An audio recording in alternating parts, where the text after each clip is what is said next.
Ann Coulter, how you doing? Fine, thanks. Are you all buttoned down for the storm, Mark Simone? Where are you? You're not in New York, right? No, I'm in by a sunny beach. Yeah, I hope a big tidal wave comes by. A sunny beach. I hope it's filled with man o' war. How do you like that? Actually, I'm sorry I'm missing the storm. I love winter storms because, of course, I don't have a job, so I can stay home and watch it. Yeah, that's true. But so far it's okay. It's going to get messy later today. Hey, Gary Cohn leaving. I'm watching MSNBC. Chaos in the White House. I think this is great for the White House. This is chaos with the globalists.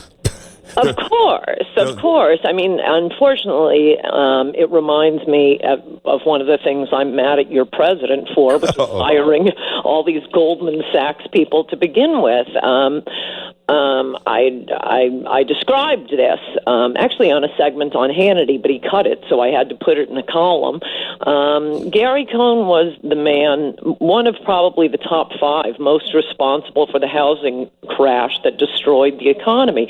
He ran Goldman Sachs' housing department while they were, on one hand, they believed that the housing market was going to crash, so they're shorting it. Meanwhile, they're telling partners, their clients, oh, no, it's great, it's fine, buy, which works fine, I mean, if you have no morals or ethics, unless your trading partner gets bankrupted, and that's what happened to AIG. They were on the other side of these deals. They were betting that the housing market wouldn't crash. Goldman Sachs, under the great management of Gary Cohn, was betting very heavily that it would crash. When it did, AIG couldn't pay them back. So why is Gary Cohn and the rest of Goldman Sachs multimillionaires? That's where you come in, taxpayer, because of that massive bailout to AIG so that they could pay back Goldman Sachs. Yeah. That's how this rich guy made money. So Trump's line defending Gary Cohn by, I never got a job from a poor man. I want him to do for the economy what he did at Goldman Sachs. Well, what he did at Goldman Sachs, it doesn't translate. You rip off your trading partners. You lie to your clients. And by the way, this is all covered. I didn't have to do the heavy research. There was a 1-year Senate report on this. You can read it. It's like a 200-page report run by both Republicans and Democrats signing off on it. That's the guy that, longtime liberal Democrat, that Donald Trump brought into the White House. He's opposed to the entire Trump agenda. He would be the first one on the TV show I told you, the one TV show I want to have, with exactly one episode where I invite people from the Trump White House onto my show, hook them up to a polygraph machine, and ask them, did you vote for Donald Trump? So, yeah, I couldn't be happier that he's gone now. Of course he's against the wall. He's against trade. And it also reminds me, okay, yes, he's finally doing it. Maybe someday, maybe by the third Christmas of Trump's administration, he'll start the single promise, most important promise of his campaign to build a wall.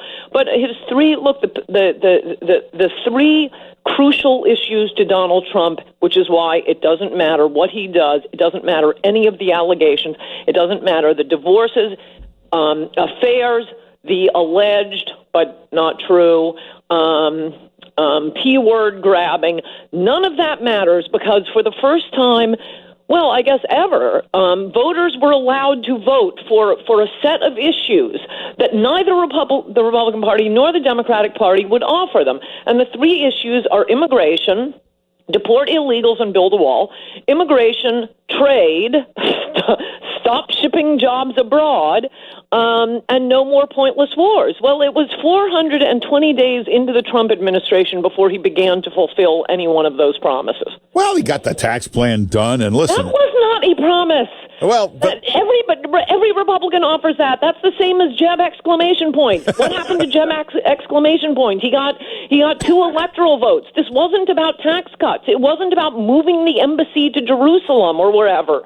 That's not what Donald Trump ran on. That's not the kryptonite he holds that protects him from the media and the Democrats. And unless he gets back to the issues that are his kryptonite, I mean, in this case, I guess the media and the Republicans and the Democrats in the swamp are Superman, so maybe kryptonite isn't the right word. It is his coat of armor. The collection of these three issues: immigration, trade, no more pointless wars, no more adventurism abroad. Well, there are no more pointless wars. You'll get your wall. And trade, he's already making progress here. But no president... No, I love him on trade. No president has ever faced this much opposition, even from his own party. No, of course, because of all these free trade fanatics. Oh, incidentally, I'll talk about trade specifically in a second.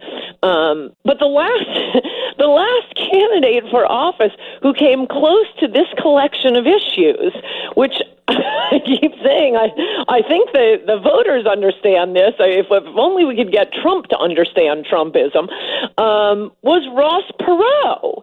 And Ross Perot, odd-looking little fellow, funny voice, some wacky conspiracy theories. He almost beat George Bush. He almost beat Bill Clinton. He was polling ahead of them, both of them, until he dropped out because he claimed the CIA had disrupted his daughter's wedding. Yeah, well, actually, he probably could have won that thing, but people close to him say deep down he didn't really want to win. You know, that's what they say about Trump. I don't know what happened, but the point is, those are the issues. It's not that Trump was a reality TV star. He couldn't be more different from Ross Perot. It's the issues. Any politician, why can't they figure this out in the swamp? Why doesn't every politician see, oh my gosh, if I take this collection of issues, I can do anything. Well, I could be president of the United States. And as for the trade thing, no, he's been great, and of course he's right. I mean, I was noticing the craziness of the media saying, he says trade wars are easy to win. No, what he's saying, as he explained, and as Wilbur Ross has clearly explained, when you're getting your butt kicked in a trade war or in anything, you're not the one who's going to call the game off. You're not going to have China and other countries saying, okay, you're putting a tariff on our goods. That's it. We're not trading with you.